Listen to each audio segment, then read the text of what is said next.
It's one of the most breathtaking entrances to any city in the world. Whether it's the first time or the 100th time, emerging through the Fort Pitt Tunnel is a marvelous vision, a majestic testimony to the beauty of a city and the enduring commitment of those who helped create it. This vision is part of Burrell's legacy. Burrell Construction performed the paving work on the Fort Pitt Bridge, just one of many lasting testimonies to the company's enduring contributions to the region. For years, Burrell Construction trucks covered the region. You couldn't drive very far in any direction without spotting our signature red trucks. From its humble beginning with one plant, 5 employees, and just a few pieces of heavy equipment in 1935, Burrell Construction and Supply rapidly grew into one of Pennsylvania's largest construction companies, operating 12 plants and 500 pieces of major equipment with 600 employees. At its peak, Burrell Construction was generating $60 million in annual revenue. Burrell has deep roots in the Alikiski Valley, dating back to March 5, 1915, when its predecessor company, State Construction, started operations in Parnassus, Pennsylvania. In 1928, Charles Booth Sr. took a leave of absence from American Sheet and Tin Plate Company, which later became U.S. Steel, and joined State Construction Company as office manager and secretary. 3 years later, and at the height of the Depression in 1931, Logan National Bank took control of the company and installed Mr. Booth as general manager. A few years later, State Construction was sold to a group of investors that included the King and Booth families as minority stockholders, forming Burrell Construction and Supply Company. Fred King was named president. Charles Booth Sr. became vice president and general manager. His son, Charles Booth Jr., or Chuck as we know him, began his career at Burrell as a laborer, working during his summer vacations in high school and college. He later enlisted in the U.S. Army Air Corps as a flying cadet during World War II. At the early age of 14, Chuck knew he wanted to be a pilot, and he learned the fundamentals of aviation right here on Craigdale Road in New Kensington. Took the aviation cadet physical down in Pittsburgh and passed, and I was put on the list. And that was in July of 1941. Pearl Harbor came, as you know, on December the 7th.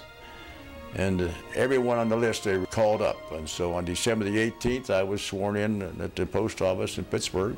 It was this experience which set the stage for his military service, where Chuck had a distinguished career as a command pilot in the 8th Army Air Corps, a predecessor of the United States Air Force. He flew 30 missions over Germany against Hitler's forces, where he was highly decorated, receiving the Purple Heart after he was injured leading his squadron on a successful mission. He also received the Distinguished Service Cross, the Distinguished Flying Cross, and the Air Medal with 5 battle stars. The Distinguished Service Cross was especially meaningful as it is the highest award given by the Army. Jimmy Doolittle sat at the head of the table. I sat here, Lou Ellis sat there. And we would, before dinner, we'd play croquet out in the yard. We watched the RAF go out on a night mission, and we all talking, and that's when Patton was making a run down through southern France. Believe it or not, Chuck Booth introduced Ronald Reagan at the Hillcrest Country Club. I had to be president of the Chamber of Commerce at that time, and we had a General Electric plant in town that made conduit.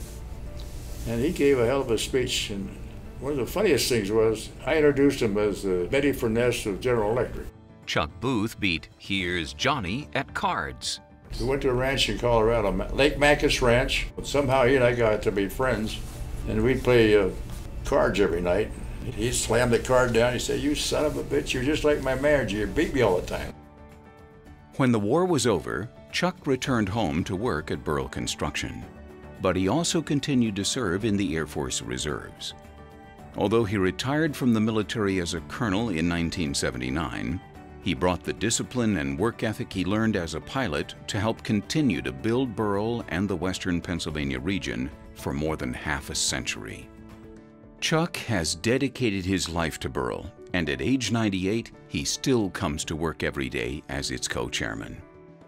Burrell Construction is now Burrell Group Incorporated, but it still remains a family company built on family values that is powered by active participation over the years from the Booth family, including Chuck's two sons, Harvey and Charlie Booth, his grandson, Harvey Booth Jr., and his two son-in-laws, Reed Rotzler and Bob Weil. Today, Burrell Group is owned entirely by the Booth family after the company purchased outstanding shares from King shareholders in 1998. It has spent the last few years evolving into a leaner, more agile, and more diversified company that has interests in mining products, insurance, real estate, and technology. The company also has a mining products partnership in Australia with Adelaide Brighton Limited, a publicly traded company with $1.5 billion in revenue. I was a 28-year-old freshman state senator when I first met Chuck because we had rented some space in his office building. And let's just say he comes on like a freight train and was just a fascinating guy. I used to wander into the office every once in a while when I wasn't out at a community event, and I would get these great little tidbits of what he had done in his life, and I just am amazed. You know, this decorated pilot from World War II and just a fascinating guy, just really creative. But the one thing that really sticks out, I think, about Chuck more than anything else is here's this guy who's this very accomplished guy who is so busy with his businesses and everything. Yet it seemed like his primary concern was always what's going on in the community. I can tell you that if I had $1 for every time he said, come on, we got to get funding for the AK connector, the bridge that everybody wanted to cross the Allegheny Valley, I would be a wealthy woman, because he pushed and pushed for projects to try to make the valley stronger, give people more opportunity. And you know, he didn't have to do that. Chuck's just the kind of guy who really cares about everything.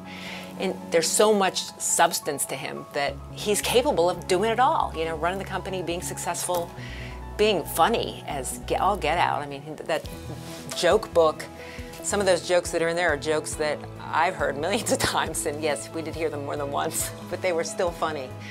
Just a great guy. A community's quality of life and economic well-being is often tied to a commitment to the education and training of its workforce. Convincing Penn State to open a campus here in the Valley was a major milestone for the region and continues to benefit both residents and businesses in the area. What I found from Chuck, he has a tremendous, I think, knack for knowing what's good for a community and for how to help it. Libby Blissell brought a president from Penn State down to the area and convinced him to put a campus here. She could not have done that had she not had people in the community who were willing to take a leap and help make that happen. And Chuck was one of the forefathers. He was there from the beginning, and he understood the value that higher ed has, both for individuals, but also for communities. If you have an educated community, they're more likely to be healthy, they can command higher wages, they provide a better workforce, a more qualified workforce in some ways for business and industry. And so Chuck realized those benefits and invested in the campus, not just his resources, but his time. He had a huge impact on our board early and on the direction that this campus would take. And we moved from the center of New Kensington up here to Upper Burrell in 1966. He started to get involved at the individual level, helping individual students through scholarships, over $500,000. But he also got involved in helping with community, and I think it really opened my eyes when Chuck stood up and said, you know what, I will help support WeDig, which is the Westmoreland Economic Development Initiative for Growth. It's a collaboration of 5 municipalities, and we needed some startup funds, and we went and talked to Chuck about the need to collaborate, the need to have an impact on the area, and he actually helped support getting that organization up and running, and it's still running 8 years later. So the impact that he's had on the student lives that we see every day, the community that we are involved in now, our ability to get off this campus and get into the community, all of that we owe, in not a small part, to Chuck Booth. At the heart of Burrell's business culture is a history of philanthropic commitment and leadership, benefiting their community, helping to make the Allegheny Valley we call home a better place to work and raise a family. Chuck Booth was nominated by committee member Gary Pallone. Mr. Booth is widely known for his generosity, paving streets for free, to donations that he makes all around the community that go without notice because he won't use his name. It was difficult getting him down here, but I'm glad we did. I benefited personally from Mr. Booth because I played for a Little League baseball team that he sponsored. Chuck Booth has always been willing to donate his time and money for worthy causes. He often shied away from any public acknowledgement of his efforts. He just felt helping was the right thing to do. There's a saying, if you find a job you truly love, you'll never work a day in your life. Because of Chuck Booth, that is true in my life. As a student at Penn State, I was hired in the mid-1970s for 2 summers as a laborer at Burrell Construction. The job paid $5.50 an hour. That's back when minimum wage was $1.10 an hour. In today's terms, that would be like paying a college student $40 an hour as a summer job. I saved that money over those 2 summers, and I was able to buy my first Nikon cameras. That led to a 37-year career as both a staff photographer and chief photographer at the Valley News-Dispatch. Because of Chuck Booth, I've had an amazing life. He's helped so many people along the way. On behalf of those people, I say thank you from the bottom of my heart and the depth of my soul. While Chuck often wanted to avoid any public recognition for his random acts of charity, he made it possible for many local residents to advance their own careers.